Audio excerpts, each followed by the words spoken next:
Hello, this is the Harboring Light. I'm Mary. I give a conservative perspective about the world around me. As always, I'd like to thank my listeners. I really appreciate it.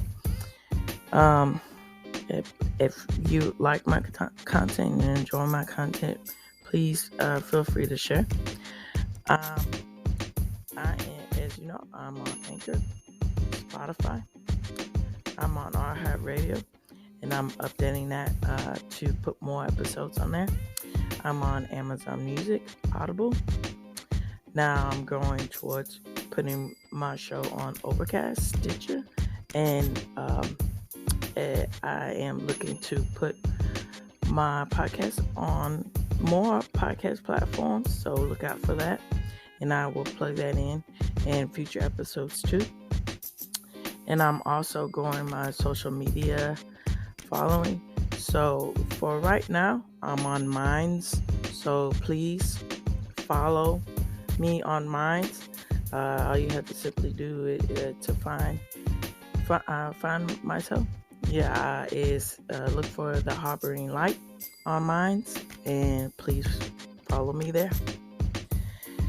And let's get into the topic today. So we're talking about knowing how to cook.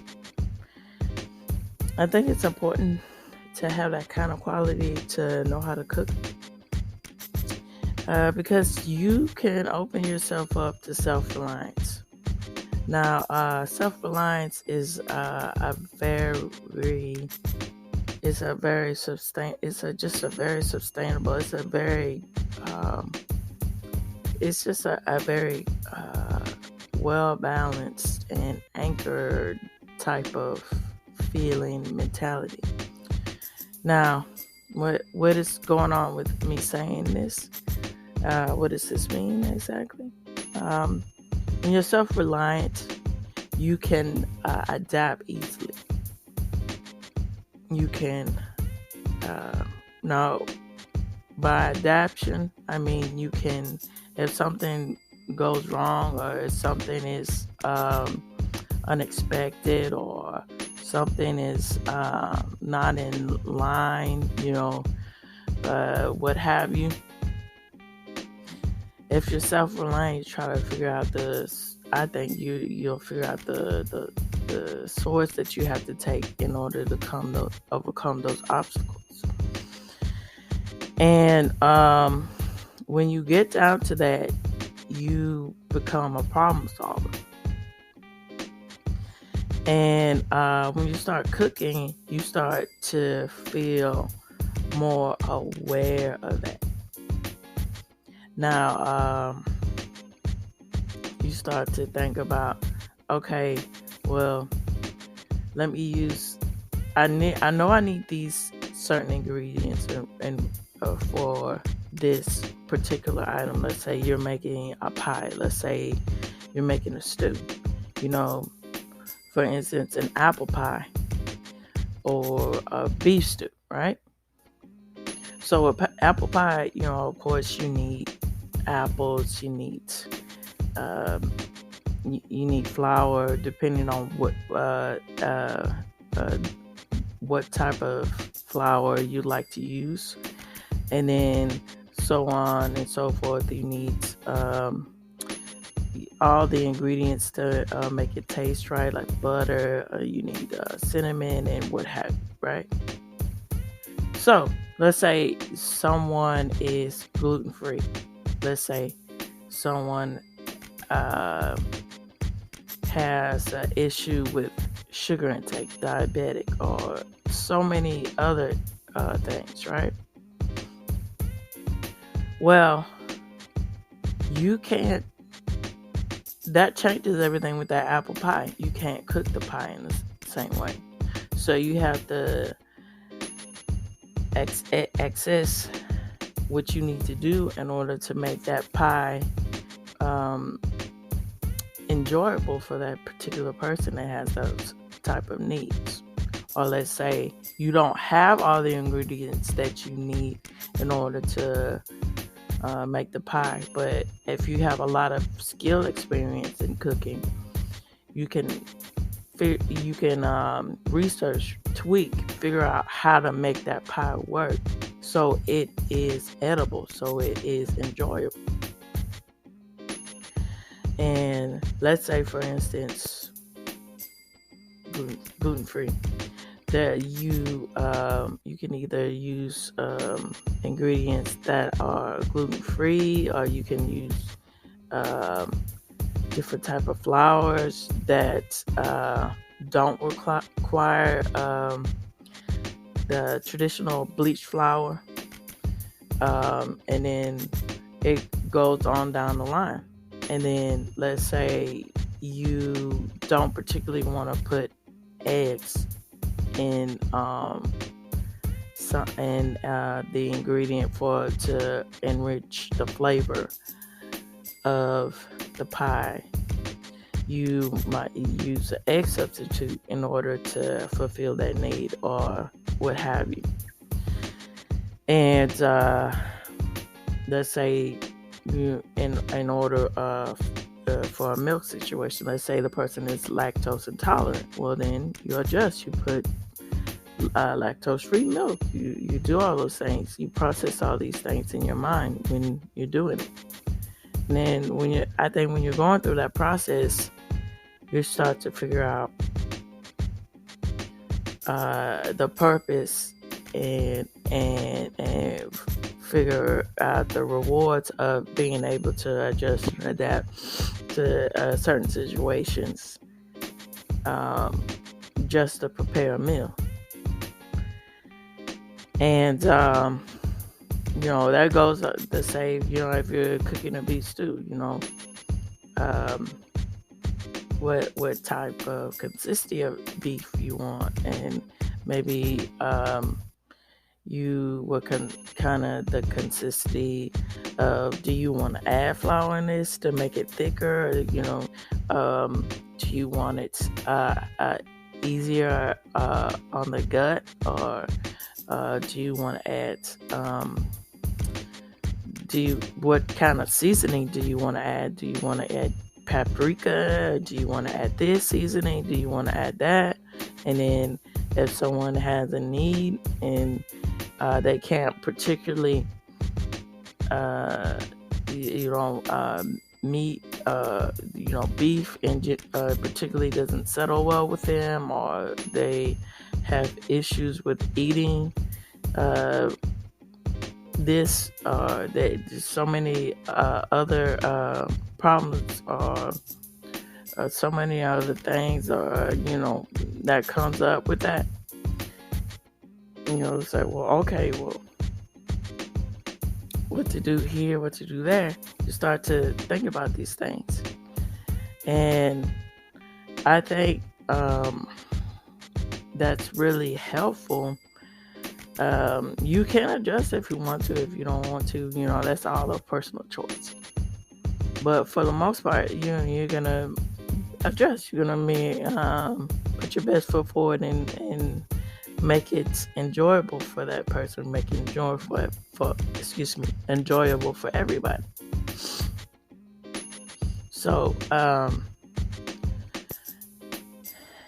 when you go through the process of that I think that sticks with you. You start to think. You start to think about, what if I can adjust to this, and I can do this and do that, and think about this and think about that. Food feels a lot different. Food feels like something that you appreciate. Food feels like that's something that you should nourish and value. And then I think that goes in the lines of how you think about your body, and how you think about, particularly in your body, your wellness, and how you feel, I think so, for yourself. So let's go back to ingredients that you're putting in it. You know, let's say you're just accustomed to put ingredients in your food that are not really all that good for you as far as fats and contents and things of that nature. If you're constantly doing that, that starts to seep into how you view your wellness in yourself. I think you start to see, well, if I constantly want to eat bad food, then maybe I don't want to do this as far as I need measures I need to do for my well-being, my health. And I think when you start to consciously understand that, you see things a lot different. Now, merging on and to add on to being self-reliant. Self-reliant is very helpful in another aspect of being able to know how to continue to push forward, and knowing how to, when the chips are down, as far as something doesn't go right in your particular circumstance of life, or let's say something, car breaks down, or let's say you can't get to you can't do something on time, you can't get to school, or you can't go to school right now, or you can't do this, or as far as college, or you start to think, well,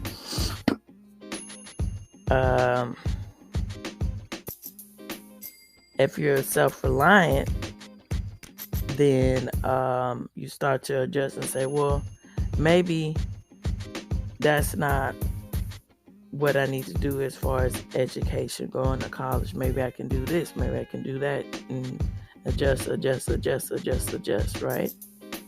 And then I think, from my point of view, I think knowing how to cook and knowing how to do these is more than just the process of cooking, of gathering ingredients and doing all these things to make the stuff and enjoyable, because that's the end all purpose, that's the end all goal for cooking, is to have enjoyable food, and then enjoy it with your friends, family, loved ones, what have you.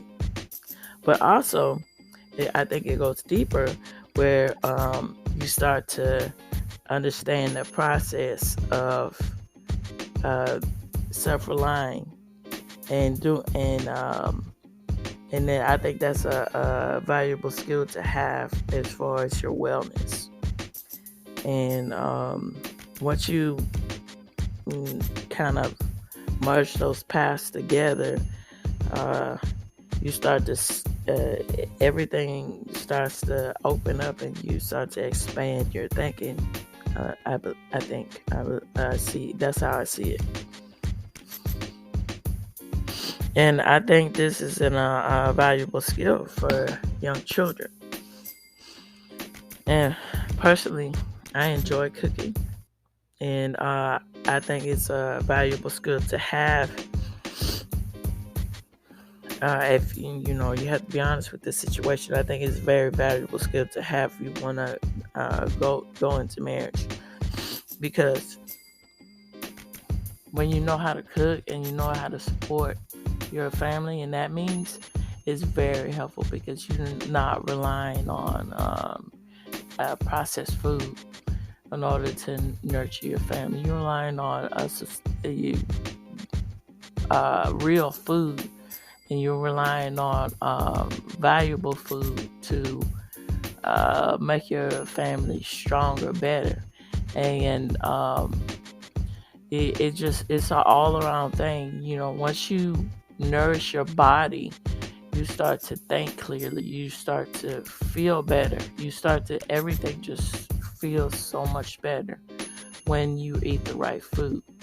And that all starts with knowing how to cook. And when you can do that for your family, um, they start to have the better sense of their self, and they start to feel like their confidence is through the roof, and they know that the confidence is through the roof because they have their mother, and a lot of times it's both parents that knows how to cook, and that's even better. Or it's a father that knows how to cook, and the mother, she'll try her best, but she does not nail her strong suit. But at least there is a two-parent unit, and one of them knows how to cook. It's very invaluable. It's invaluable. But I think it's so important, really so important, for women to know how to cook, because that's such a valuable thing, such a valuable gift to have. And when I see in the media, well, this typical stereotype of, well, I know how to burn toast, or things of that nature. It's that's good humor, but I think it's important to get out of that type of thinking, or that mental thinking. Well, I can just use, I can just go take out, or this, that, and the other. And I think it's important to get back to the basics of the beauty and the tradition of being a woman, of what's expected, that you should know how to cook to a certain degree. And if you don't know how to cook, learn and get to that point where you can do that if, for your family. To have this on this just I can't say enough. This just on this just a unbelievable gift to be able to cook. And we just need to get back to basics, and it's just real simple. Just living a life where you understand the value and beauty in that. And I think children need that source quite early in their life. I think that it's one thing for the adults to know how to cook, but I think the children should also have that incentive and that encouragement to want to cook, and to families getting in the kitchen to teach their children how to cook. Because if you teach that child how to cook, or you teach your children how to cook, that stays with them. They start to feel very enthusiastic, and they say, well, I accomplished something. I know how to do this. I understand this. I want to continue this on. Typically they want to. If you encourage this type of behavior, they want to take on other tasks. They want to learn things, and that's just phenomenal. And you start to build a foundation of knowing that your child is worthy to know how to take care of themselves, to know how to do these things for themselves, and they start to see and appreciate more. Personally, my grandmother, that's how I learned how to cook, and I also observed and learned from my mom. But my grandmom, when unfortunately she's not here anymore. But when I was 7, she started teaching me how to cook. She told me one day when I was over her house for the summer break. I was 7 at the time. She said, Mary, I used to live on a farm, and when I was a year age, I already know how to cook eggs. I prepare breakfast. I did all these things, and I want you to have this skill, because you take the skill down with you, you can it can help you. So I'm going to teach you how to do this. I'm going to teach you how to do that, and then it just this just manifests into how I feel about cooking today, and how I feel about my family, and how I see my family when they enjoy my cooking, and it's a great thing. And I think we should have these conversations, think about these kind of things as far as cooking and the valuable gift that it gives. Now, excuse me. Now I'm reaching toward the end of this podcast. I hope you enjoyed what you heard. This is the Harbor and Light